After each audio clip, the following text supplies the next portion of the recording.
જૂનાગઢના મહાશિવરાત્રીના મેળામાં મુજરા થતા હોવાનો મહેશ ગીરીનો સણસણતો આક્ષેપ।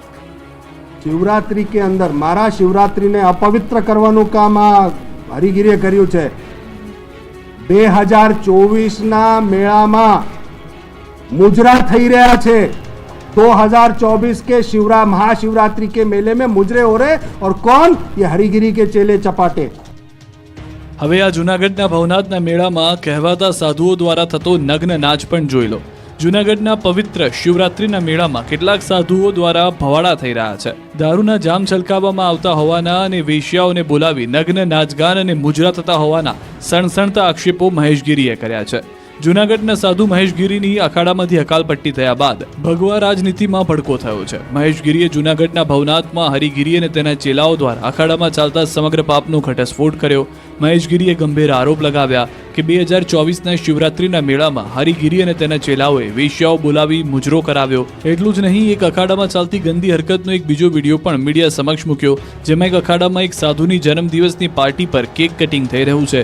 એકબીજા પર મોઢા પર કેકના લીપણ થઈ રહ્યા છે। તો પોતાના પર મુકાયેલા આક્ષેપો અંગે મહેશ ગીરીએ કહ્યું કે મને કોઈ અખાડામાંથી કાઢ્યો નથી। સુખડ સાધુને તમામ અખાડા લાગુ પડે, સાથે જ ગિરનારને અપવિત્ર નહીં થવા દેવાના પ્રણ લીધા। હરિયા ગરિયા જેવા શબ્દોનો ઉપયોગ કર્યો। મહેશ ગીરીએ તો ત્યાં સુધી કહ્યું કે ગીરીઓ અને હરિયો બંને ભ્રષ્ટાચારીઓ છે। આવા ભ્રષ્ટાચારીઓના કારણે જૂનાગઢ બદનામ થઈ રહ્યું છે। સાથે જ હરિગીરીને ચીમકી આપી કે હું કોર્ટમાં ગયો તો પાછું વળીને જોઈશ નહીં। પરંતુ હાલ તો જૂનાગઢના અખાડામાં થતા અશ્લીલ ડાન્સના વિડીયોથી ધર્મના નામે ધતિંગ થતા હોવાનો લોકમુખ્ય ચર્ચા શરૂ થઈ ગઈ છે। સનાતની સાધુઓને મહેશ ગીરીએ પાડિયા ઉગાડા, જેના કારણે સનાતની પર સંગ્રામ શરૂ થયો। સંગ્રામ ક્યાં જઈને અટકે છે તે જોવું રહ્યું। જૂનાગઢ મહાનગરપાલિકાની ચૂંટણીમાં કોંગ્રેસ પૈસા લઈને ટિકિટ વેચતી હોવાનો ખુલાસો। આ બબાલ, રકઝક, ટસમ્મસ, ટકટક અને મોરે મોરા આવી ગયાના દ્રશ્યો છે કોંગ્રેસ કાર્યાલયના। જૂનાગઢ મહાનગરપાલિકાની ચૂંટણી જાહેર થઈ ગઈ છે। હવે મુરતિયાઓ શોધવા માટે ભાજપ કોંગ્રેસ દ્વારા કવાયત શરૂ કરી દેવામાં આવી છે। ટિકિટને લઈને હવે ટકટક શરૂ થઈ ગઈ છે। જૂનાગઢ મહાનગરપાલિકાની ચૂંટણીને લઈને કોંગ્રેસ પૈસા લઈને ટિકિટ વિતરણ કરી હોવાનો પર્દાફાશ ખુદ કોંગ્રેસના જ કાર્યકર્તાઓએ કર્યો છે। ભરી સભામાં પૈસાથી ટિકિટ વેચણીના સણસણતા આક્ષેપો થતા જૂનાગઢનું રાજકારણ ગરમાયું। જૂનાગઢ કોંગ્રેસનો અભિવાદન સમારોહ હતો। કોંગ્રેસના નવનિયુક્ત અધ્યક્ષ અમિત પટેલના અભિવાદન સમારોહમાં બબાલ થઈ, જેમાં કોંગ્રેસનો આંતરિક વિવાદ સપાટી પર આવી ગયો। આ સમારોહમાં કરસન સોલંકી નામના કાર્યકર્તાએ મનપા ચૂંટણી પ્રભારી પુંજા વંશની હાજરીમાં હોબાળો મચાવ્યો। કોઈ બાબતે બબાલ થઈ હતી। કેટલાક કોંગ્રેસના આગેવાન કરસન સોલંકીને સભામાંથી નીકળી જવા કહી દેતા કરસન સોલંકીએ કોંગ્રેસ ટિકિટ માટે પૈસા લીધા હોવાનો આક્ષેપ કર્યો। શહેર કોંગ્રેસ પ્રમુખ મનોજ જોશી પૈસા લેતા હોવાનો આક્ષેપ કર્યો। ભારે હોબાળો થતા પોલીસને બોલાવી પડી હતી। હોબાળો કરનાર કોંગ્રેસ કાર્યકરની પોલીસે અટકાયત કરી। ધાનેરાને બનાસકાંઠામાં નહીં રખાય તો વિધાનસભાનો ઘેરાવો કરશે લોકો।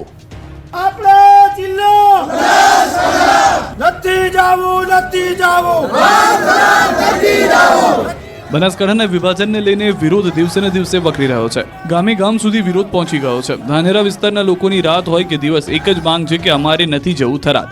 ધાનેરાને બનાસકાંઠામાં રાખીને જ જંપીશું। બનાસકાંઠાથી ધાનેરાને અલગ કરી દેવાતા જડિયા ગામના ગ્રામજનોએ હનુમાન મંદિર એકત્ર થઈને આરતી કરી હતી અને સરકાર પ્રજાની લાગણીઓને સમજે તેવી પ્રાર્થના કરી હતી। ધાનેરા તાલુકાને બનાસકાંઠા જિલ્લામાં ફરીથી સમાવેશ કરવાના મુદ્દે સ્થાનિકોએ હલ્લાબોલ કર્યો।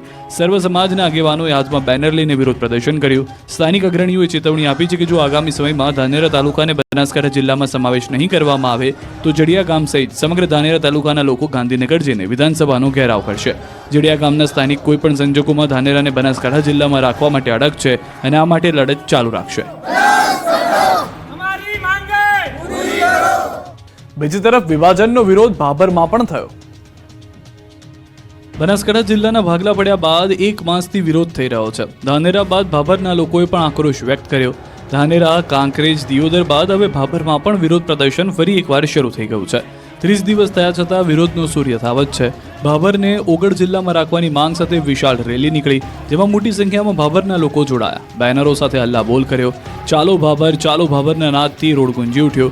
મોટી સંખ્યામાં લોકો વાહનો અને પગપાળા જોડતા રોડ પર ટ્રાફિક જામના દ્રશ્યો સર્જાયા।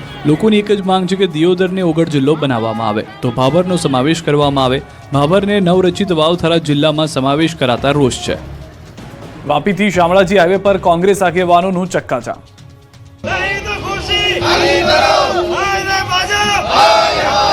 હાઈવે પર ચક્કાજામ, હાય હાયના નારા અને વિરોધ પ્રદર્શનના દ્રશ્યો છે સુરતના માંડવીના।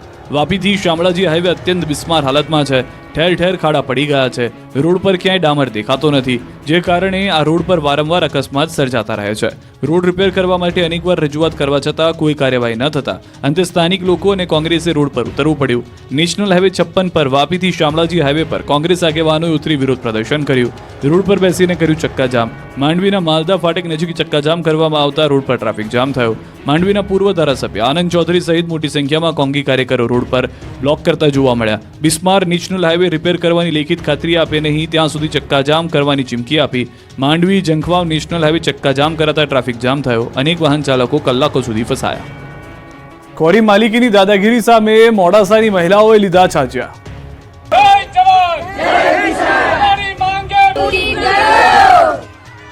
મોડાસાના ધોળિયા ગામે કોરી માલિકોની દાદાગીરી સામે મહિલાઓએ ખાનગીગીરી કરી.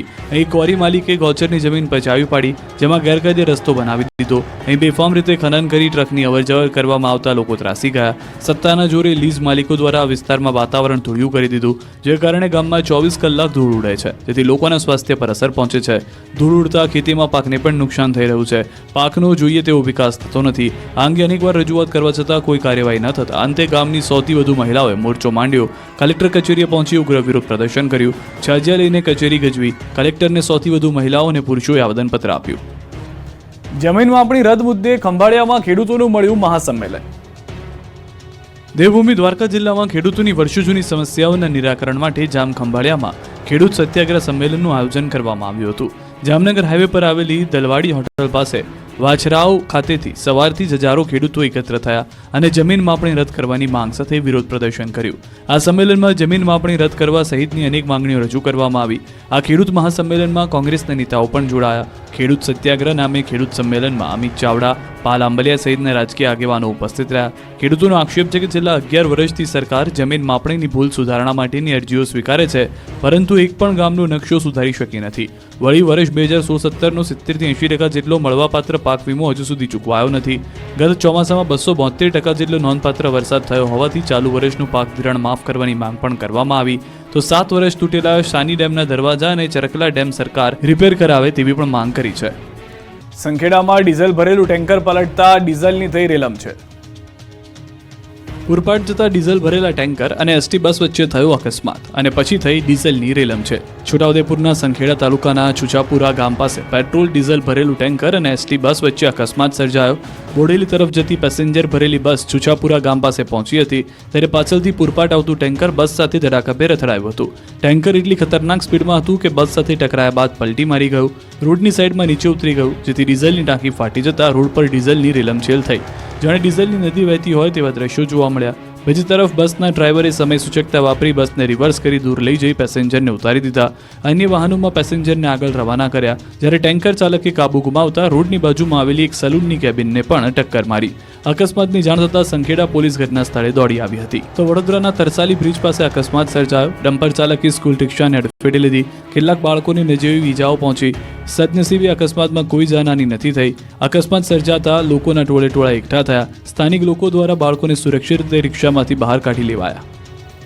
ગુજરાતના ખેડૂતો પરથી ટળી ગયો ખતરો, નહીં આવે માવઠું. ગુજરાતના ખેડૂતો પર ખતરાનું કાઉન્ટડાઉન શરૂ થઈ ગયું હતું. 100 કલાકની અંદર વાદળો આફત બનીને ત્રાટકવાના હતા, જેને લઈને ખેડૂતોની ચિંતા વધી ગઈ હતી. પણ હવે ખેડૂતો માટે રાહતના સમાચાર આવ્યા છે. ધરતીપુત્રોએ ડરવાની જરૂર નથી, કેમ કે 2-3 ફેબ્રુઆરીના રોજ જે માવઠાની આગાહી કરવામાં આવી હતી તે માવઠું હવે ત્રાટકવાના કોઈ એંધાણ નથી. હવામાન વિભાગનું માનીએ તો ફેબ્રુઆરી પ્રારંભના માવઠાની સિસ્ટમ નબળી પડી છે. જો સિસ્ટમ વધુ નબળી પડી તો માવઠાથી રાહત મળશે. જે દરમિયાન હાલ જેવું વાતાવરણ છે એવું જ રહેશે. હાલ ઉત્તર પશ્ચિમના પવનો ફૂંકાઈ રહ્યા છે. ફેબ્રુઆરીમાં પણ થોડી ઘણી ઠંડી વર્તાશે. તો દ્વારકા જિલ્લાના વાતાવરણમાં પલટો આવતા ખેડૂતો ચિંતામાં મુકાયા. કમોસમી વરસાદ થાય તો ખેતીમાં મોટી નુકસાની વેઠવી પડે તેમ છે. ચણા, ઘઉં, ધાણા અને જીરું સહિતનું શિયાળુ વાવેતર કર્યું છે. ખાસ કરીને જીરુના પાકમાં માવઠું મોટી નુકસાની કરી શકે છે. હાલ તો વાદળછાયા વાતાવરણને કારણે ખેતીમાં નુકસાનીની ભીતિ સેવાઈ રહી છે. આ બાજુ મોરબીમાં છવાઈ ધુમ્મસની ચાદર. ફૂલ ગુલાબી ઠંડી વચ્ચે ધુમ્મસનું સામ્રાજ્ય જોવા મળ્યું. ધુમ્મસના કારણે ધોળા દિવસે વાહન ચાલકોને લાઇટો ચાલુ રાખવાની પડી ફરજ. વિઝિબિલિટીમાં ભારે ઘટાડો જોવા મળ્યો. વાહન ચાલકોને મુશ્કેલી પડી. અંબાજીમાં શક્તિ કોરિડોર પ્રોજેક્ટનો પ્રારંભ. 89 મકાનોને તોડી પડાયા. યાત્રાધામ અંબાજીથી ગબ્બર સુધી 1200 કરોડના ખર્ચે શક્તિ કોરિડોર પ્રોજેક્ટનો પ્રારંભ થયો છે, જે અંતર્ગત મોટી કાર્યવાહી હાથ ધરવામાં આવી. અંબાજીના રબારીવાસ વિસ્તારમાં આવેલા 89 મકાનોને તોડી પાડવામાં આવ્યા. આ વિસ્તારમાં શક્તિ કોરિડોર, સતી સરોવર અને મંદિર સહિતના વિકાસ કાર્યો થનાર છે. વહીવટીતંત્ર દ્વારા અગાઉ તમામ રહીશોને નોટિસ આપવામાં આવી હતી. નોટિસનો સમયગાળો પૂર્ણ થતાં હોલિડે હોમ પાછળથી રબારીવાસ સુધીના વિસ્તારમાં બુલડોઝરવાળી કરી દબાણો દૂર કરાયા છે. કોઈ અનિચ્છનીય ઘટના ન બને તે માટે 200થી વધુ પોલીસ કર્મચારીઓનો કાફલો તૈનાત કરવામાં આવ્યો. તંત્ર દ્વારા પ્રથમ તમામ મકાનોના વીજ જોડાણો કાપી નાખવામાં આવ્યા. બાદમાં જેસીબી મશીન વડે મકાનો તોડવાની કામગીરી શરૂ કરવામાં આવી. મોટાભાગના રહીશો પોતાના ઘરની વસ્તુઓ અને બારી બારણા જાતે જ ઉતારીને અન્ય સ્થળે ખસેડી દીધા હતા. આ કામગીરી રાત્રિ દરમિયાન પણ ચાલુ રહી હતી. આખો દિવસ અને આખી રાત જેસીબી ધણધણ્યા. અંબાજીમાં શક્તિ કોરિડોર માટે નડતરરૂપ તમામ દબાણોને જમીનદોસ્ત કરવામાં આવ્યા. દબાણો હટતા આખો વિસ્તાર કાટમાળમાં ફેરવાયો હતો. હવે અસરગ્રસ્તો